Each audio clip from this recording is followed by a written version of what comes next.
goals and their dreams and feel successful in their world, and what makes another person not do that?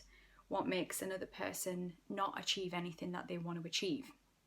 I'm a little bit obsessed with this because I feel really passionate that we should take more control of our lives than we do.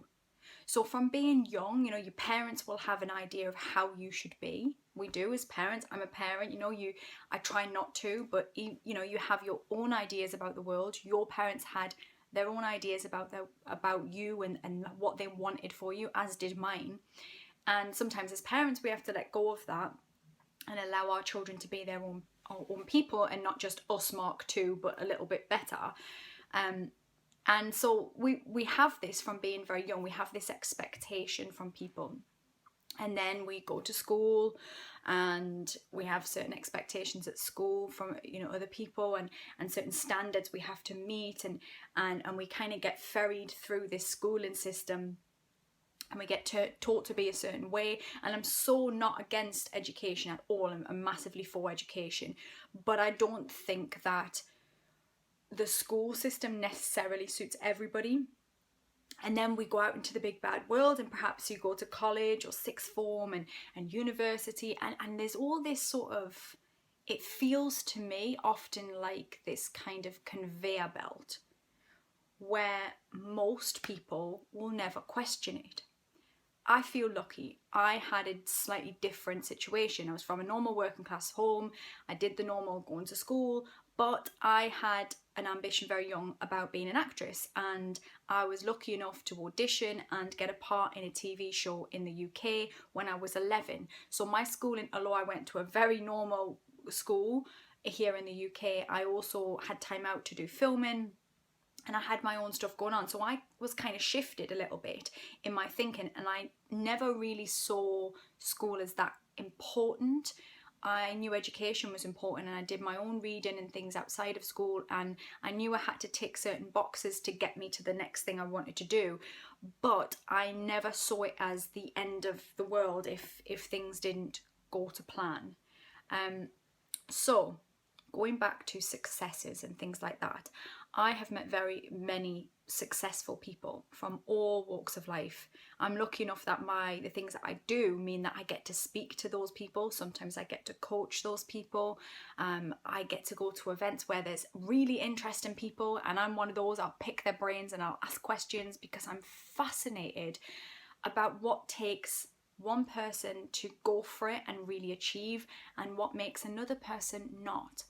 And that's why I became a coach. That's what I love. I feel passionate about helping people to see their own potential.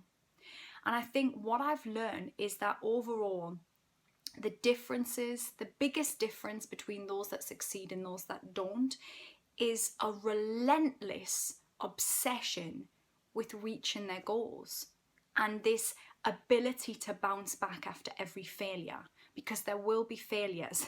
Believe me, there will be failures along the way, and those failures are important because those failures teach you a lesson, and then you don't do it again. But if at that first hurdle you go and just fold like a load of jelly, you will not succeed. And so it's about learning to get back on the horse, as they say, to just keep going. Be relentless in the pursuit of what you want.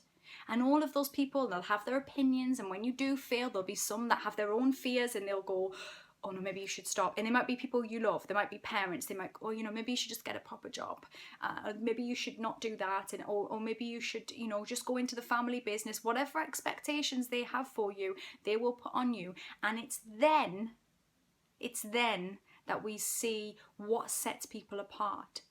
Do you then go, okay, yeah, you're probably right, I should do that? Or do you go, no, because I am obsessed with achieving my goals.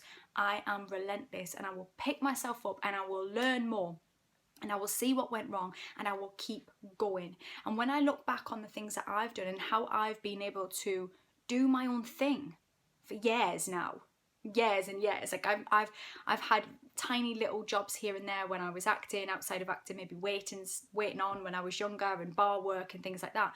But overall, I haven't had a proper job and I've been able to do my own thing. And don't believe me, that hasn't been easy at times. It's been really hard, and it still has times when it's hard. But I am obsessed with my own freedom. And so what I've realised is that those that succeed block out the noise of other people, and they are laser focused on what they want. So you have to get that focus on it, and you have to know that there will be failure. Get over yourself. There'll be failure, so what? Every successful person out there has absolutely crashed and burned on probably more than one occasion, definitely more than one occasion. And just because you see them at their best, you see their successes, doesn't mean that didn't just start like that. You just missed all the other bit and you saw the finished product. That's just the way it is. So if you want to succeed in life, you got to learn to just bounce back. Keep going. When people invite their own opinions into your world, you just have to go, okay, fine, that's your opinion, that's your filter on the world. It doesn't have to be yours. It doesn't have to be your opinion. You don't have to go with that. You have to question things. You don't have to do it the way everybody else did it.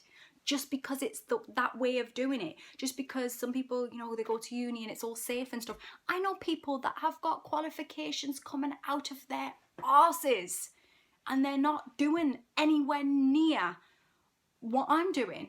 And it's not because I'm talking myself up, it's just going, are you mad? If I had those things, if I'd done that, then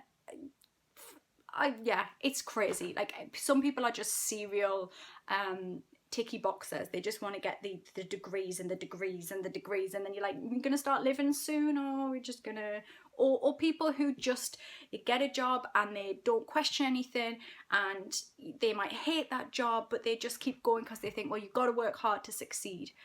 There's an element of hard work, but there's also smart thinking as well, and there's looking at things, taking stock every now and then and going, is this working for me? Do I like this anymore or not? And really being alert to life, waking up. So this right now, this video is your shake. This is me going, come on, bringing you back to life. One of them, what do you call them? Do you like my impression? What are them? When you bring people back to life. What do you call them things? Someone will comment below. This is me doing defibrillator. Is that right? One of them on you and going, if there's things that aren't right now and you don't like them, now's the time, okay? Because it's not going to, no one else is going to do that for you. You want to succeed? Get relentless. Keep going, get back up, get back on the horse.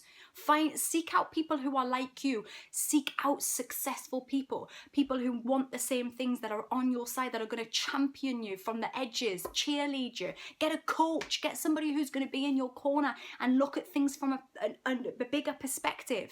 Do those things because your life matters and you matter. And it's important that you do that. Life is short. Whatever you believe goes on afterwards. I believe fuck all happens after. So this for me is really, really important right now. And that's it. That is my thoughts today. I've just tired myself out. Maybe I should exercise more. I'll do that. It'll be my goals. I'll be relentless in the pursuit of a healthy life. Right, I'm off on holiday anyway, so you might not see me for a little bit. I'm going to go and tidy up the mess of this house. Have a great day.